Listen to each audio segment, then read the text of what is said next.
সকল ছাত্রছাত্রী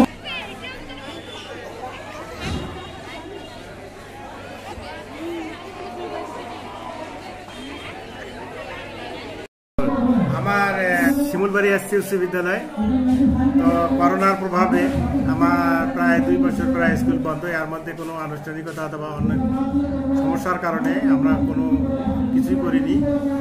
আজকে এসএসসি ছাত্রছাত্রীদের বিদায় উপলক্ষে আমরা স্বল্প পরিসরে একটু কার্যক্রম হাতে নিয়েছি। যেহেতু গতানুগতিক একটা পদ্ধতিতে এটা প্রত্যেকবারে হয়ে যায়, তার ধারাবাহিকতায় আজকে শিমুলবাড়ি স্কুলে সামান্য ক্ষুদ্র পরিসরে সামাজিক দূরত্ব বজায় রেখে কোভিড পরিস্থিতি বিবেচনা করে আমরা জাস্ট একটা বিদায় অনুষ্ঠান এখানে আয়োজন করেছি, যা অল্প সময়ের মধ্যেই আমরা শেষ করে দিব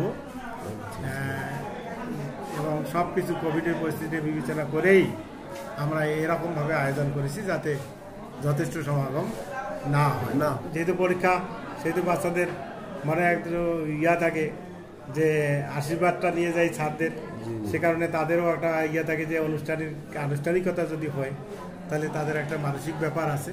সে কারণে আমরা মূলত এই ব্যবস্থাটা আমি মনে করি যে পরীক্ষা 3টা যেহেতু পরীক্ষা, এদের পরীক্ষা ভালো হবে, এদের প্রতি আমরা দোয়া করব।